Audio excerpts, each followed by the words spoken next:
They, them beasts. Men who fought without fear, who howled like wolves, bit their shields, and waded into battle with eyes like a thunderstorm. But what did it actually mean to live a single day as a berserker? Let's step into his boots, fur-lined, blood-stained, and probably still wet from yesterday's river. The camp stirs in the frozen dawn. Ordinary Vikings stretch, yawn, and complain about the cold. A berserker wakes differently. He's already halfway to another world. He tears at a lump of raw meat, smears fat across his chest, and mutters prayers to Odin, as if the Allfather's listening from just behind the tree line. Breakfast is not bread and ale. Breakfast is rage, rehearsed and sharpened. The rituals vary. Some chew mushrooms until the world bends and hums.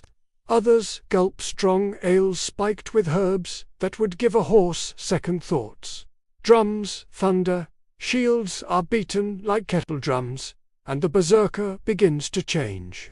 His breath quickens, his body shakes, his mind slips, and he welcomes it. For to be a berserker is to invite the beast in. Beowulf, boar, the animal's spirit slips on like a cloak. His weapons are simple but terrible. An axe heavy enough to crack bone and wood alike. A round shield scarred from a dozen fights. Over his shoulders a pelt, not for warmth, but for identity. To wear the skin of a beast is to say, I am no longer man.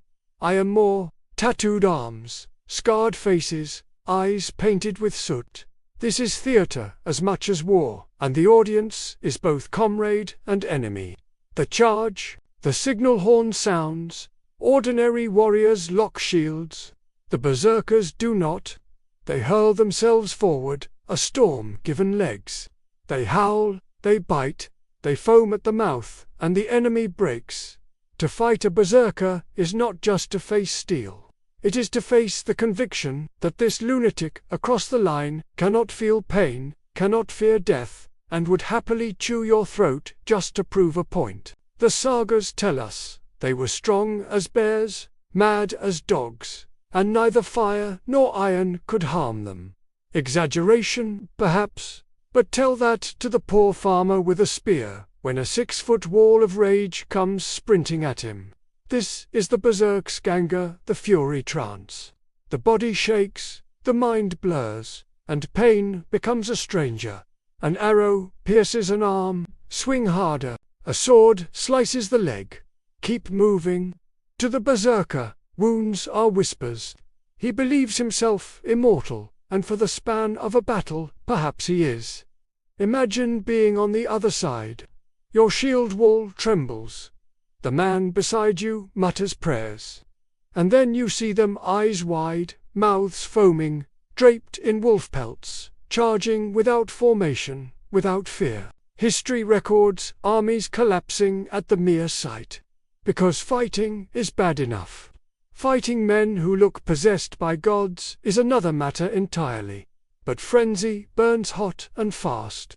When the battle ends, the berserker is spent. His muscles cramp, his skin burns, his mind crashes back into his body like a falling tree. Some collapse in exhaustion, some shake, some weep, some fall into silence so deep it frightens even their friends. For every high has its cost, and the berserker pays it in sweat, blood, and years shaved from his life. At night he lies by the fire. His comrades feast, boasting of kills and scars. He sits apart, staring into the flames, wondering whether he has been blessed by Odin or cursed by his own mind. Tomorrow, the cycle begins again. And though the frenzy leaves him hollow, he knows it will return. Because it must. It is all he is. A day in the life of a Viking berserker was more than fury. It was ritual, theatre, madness, faith, all wrapped in fur and blood. They lived as men possessed, both feared and revered. And whether by gods, by mushrooms, or by sheer will, their legend still rages. History remembers those who stand with legends. Be immortalized, Subscribe.